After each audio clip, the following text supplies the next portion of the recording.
Selamat malam bagi seluruh jemaat Tuhan yang beribadah di malam hari ini. Kiranya Tuhan yang selalu menyertai dan melindungi kita di dalam kehidupan kita sehari-hari. Kita akan mendengarkan sabda Tuhan sebagai kabar baik bagi kita. Namun sebelumnya kita berdoa. Damai sejahtera Allah yang melampaui segala akal, itulah yang memelihara hati dan pikiranmu di dalam Kristus Yesus Tuhan kita. Amin. Saudara-saudaraku yang terkasih, firman Tuhan bagi kita pada ibadah keluarga ini, Rabu 8 Juli 2020, tertulis dalam kitab Amsal pasal 4 ayat pertama hingga ayat ke-9. Beginilah bunyi firman Tuhan. Dengarkanlah, hai anak-anak, didikan seorang ayah, dan perhatikanlah supaya engkau beroleh pengertian. Karena aku memberikan ilmu yang baik kepadamu, janganlah meninggalkan petunjukku. Karena ketika aku masih tinggal di rumah ayahku sebagai anak, lemah, dan sebagai anak tunggal bagi ibuku, aku diajari ayahku, katanya kepadaku, biarlah hatimu memegang perkataanku, berpeganglah pada petunjuk-petunjukku, maka engkau akan hidup. Perolehlah hikmat, perolehlah pengertian, jangan lupa dan jangan menyimpang dari perkataan mulutku. Janganlah meninggalkan hikmat itu, maka engkau akan dipeliharanya. Kasihilah dia, maka engkau akan dijaganya. Permulaan hikmat ialah, perolehlah hikmat, dan dengan segala yang kau perolehlah pengertian. Junjunglah dia, maka engkau akan ditinggikannya. Engkau akan dijadikan terhormat apabila engkau memeluknya. Ia akan mengenakan karangan bunga yang indah di kepalamu, mahkota yang indah akan dikaruniakannya kepadamu. Demikian firman Tuhan.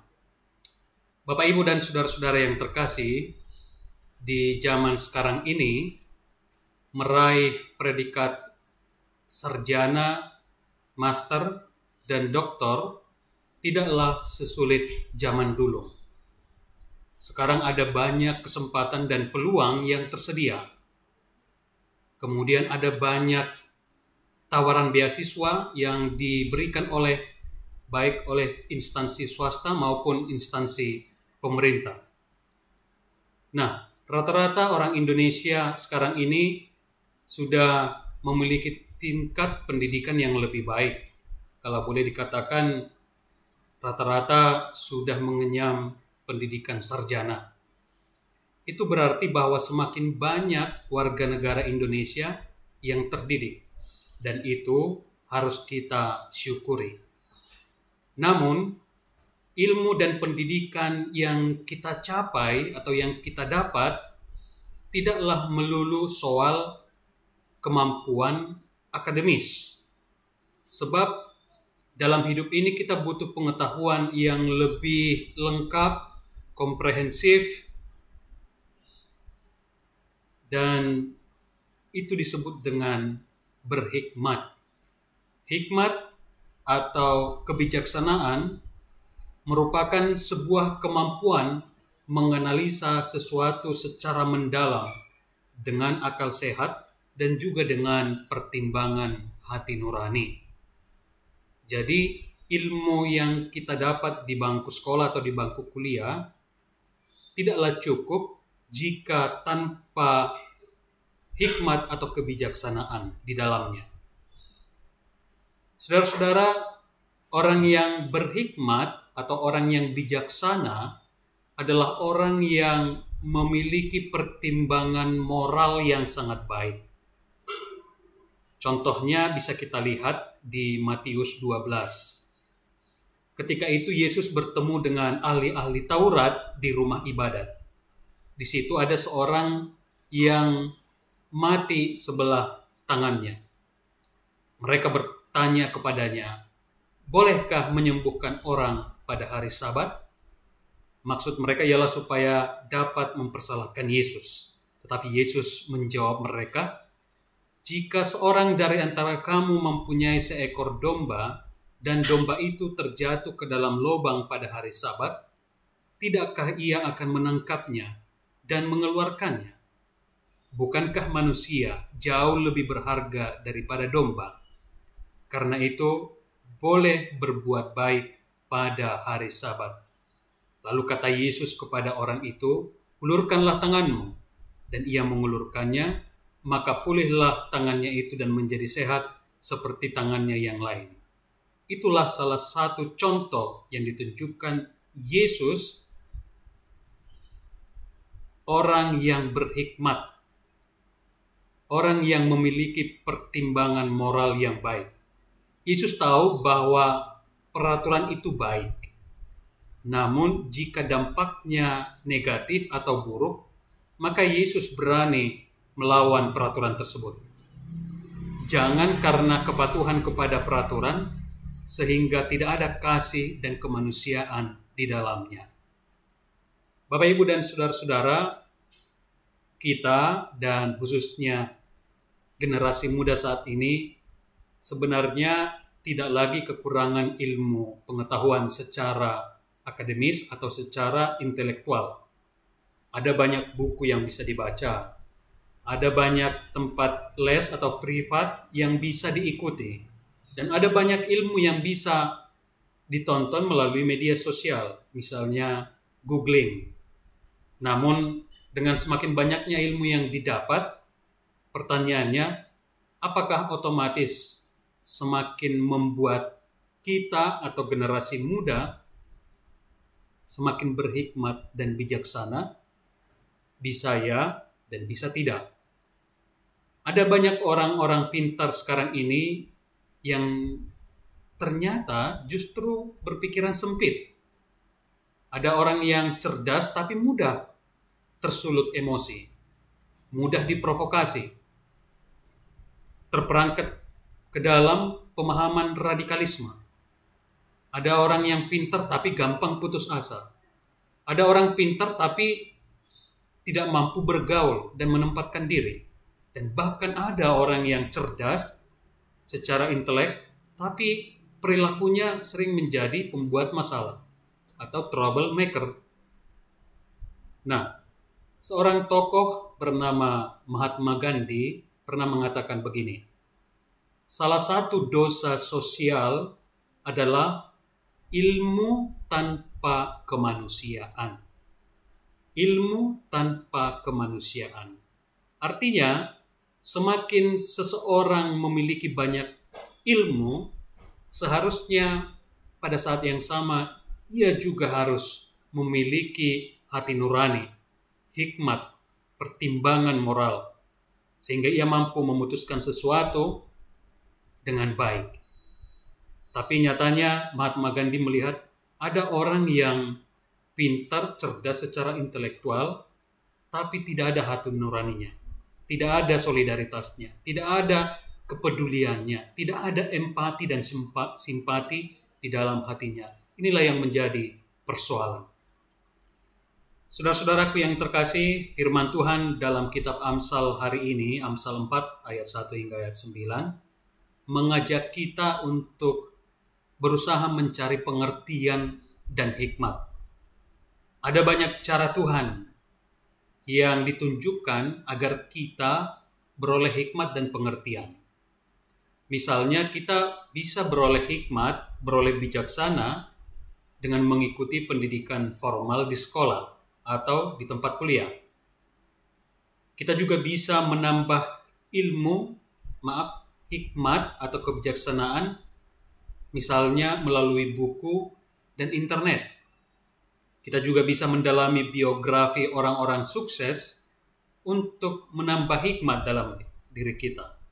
Kita juga bisa dengan banyak bergaul dengan orang lain.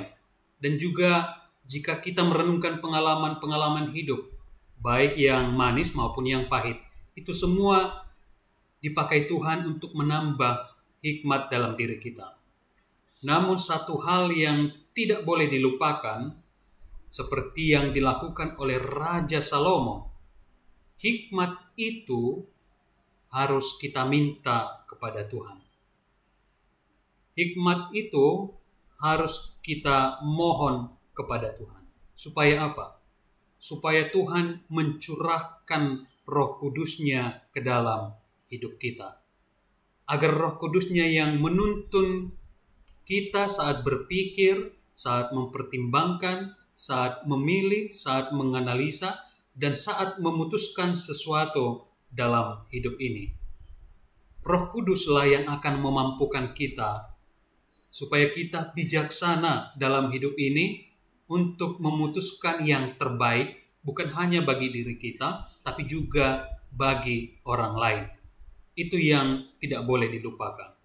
Kalau kita ingin berhikmat, bisa mencari ilmu, mencari pengetahuan, atau juga dengan bercakap-cakap dengan orang lain yang kita rasa bisa memberi inspirasi. Tapi yang paling utama, kita harus memohon hikmat dari Tuhan. Sebab sumber hikmat yang terbaik berasal dari Tuhan. Dan itu bisa kita lakukan dengan doa-doa kita, dengan seruan kita kepada Tuhan, dengan membaca firman Tuhan. Maka secara perlahan Tuhan akan mencurahkan Roh Kudus-Nya atas kita sehingga kita beroleh hikmat dan kebijaksanaan. Dan Tuhan memberikan penghargaan atau award bagi orang yang berhikmat, seperti dikatakan di ayat 7 hingga ayat 9. Orang yang berjuang memperoleh hikmat akan diberkati dan diberi kehormatan oleh Tuhan. Akan diberi dengan mahkota untuk menunjukkan bahwa dia terhormat, bukan hanya di hadapan orang lain, tapi juga di hadapan Tuhan. Tuhan menyanjungnya.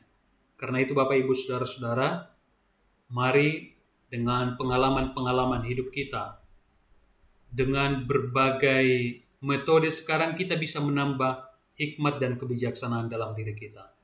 Berhikmat tidak sekedar pintar secara intelektual, tapi juga punya pertimbangan yang baik, pertimbangan moral, menggunakan hati nurani dan kemanusiaan saat kita memilih dan memutuskan sesuatu dalam hidup ini. Amin. Kita berdoa. Ya Tuhan kami mengucap syukur atas anugerah-Mu yang luar biasa dalam hidup kami. Kami merasakan Tuhan sungguh mengasihi kami. Engkau memberikan kami perlindungan, memberikan kami keselamatan, memberikan kami kekuatan ketika kami menjalani hidup ini, khususnya di masa-masa sulit akibat wabah COVID-19. Tuhan melihat bagaimana kami berjuang, bagaimana kami harus mati-matian melalui masa-masa sulit ini. Tapi kami merasakan Tuhan begitu mencintai kami. Terpujilah Engkau atas kebaikan-Mu ya Tuhan. Dan terima kasih untuk firman-Mu yang telah menyapa kami di malam hari ini. Biarlah Tuhan yang mencurahkan Roh Kudus-Mu atas kami, sehingga diri kami ditempa menjadi pribadi-pribadi yang tidak hanya pintar secara akademis, tapi juga berhikmat, memiliki pengertian, memiliki pertimbangan moral yang baik ketika kami memilih dan memutuskan sesuatu di dalam hidup ini. Biarlah ya Tuhan, kami memohon hikmat yang daripada-Mu. Sebab sumber segala hikmat yang terbaik berasal dari Tuhan. Dengan doa, dengan seruan kami mohon ya Tuhan, curahkanlah hikmat dan kebijaksanaan bagi kami, bagi seluruh umat-Mu, agar dapat kami pergunakan dalam hidup ini memilih yang terbaik, bukan hanya terbaik bagi diri kami, tapi juga bagi orang lain, terlebih di hadapan Tuhan. Kasihanilah kami ya Tuhan, berkati setiap jemaat-Mu dalam pekerjaan sehari-hari, cukupkan rezeki, berikan kekuatan dan kesehatan, jauhkan dari mara bahaya dan segala sakit penyakit, dan berkati setiap orang tua agar berhikmat dalam mendidik, dalam menuntun anak-anak menjadi anak-anak yang menyenangkan hati Tuhan. Dan berkati setiap anak-anak-Mu ya Tuhan, agar mampu menjalani hari demi hari di tengah wabah COVID-19 ini dengan penuh sukacita, mampu saling tolong-menolong di tengah-tengah keluarga masing-masing, dan mengisi waktu dengan hal-hal yang berguna dan positif. Kami mendoakan jemaatmu yang saat ini masih dalam keadaan sakit, khususnya Amang J. Sihaloho dan juga Amang Sintua A. Hutapea, dan mungkin juga beberapa jemaatmu yang lain. Tuhanlah yang memulihkan keadaan mereka, yang memberikan pengharapan bahwa Tuhan adalah gembala kami, bahwa Engkau adalah tabib dari segala tabib. Tiada yang mustahil bagi Tuhan. Curahkanlah ya Tuhan kesembuhan atas diri saudara-saudara yang kami kasihi tersebut. Dan keluarga juga Engkau urapi agar mereka penuh dengan sukacita, kesabaran, dan juga pengharapan kepada Tuhan, bahwa pada waktunya Tuhan yang akan memulihkan. Terima kasih Bapa di sorga, berkati kami, berkati pelayanan gerejamu, berkati panitia pembangunan yang saat ini sedang berusaha untuk menjalin relasi yang lebih baik dengan warga sekitar gereja. Terima kasih Bapa di sorga, terpujilah Engkau, di dalam nama Yesus Kristus Tuhan kami. Amin.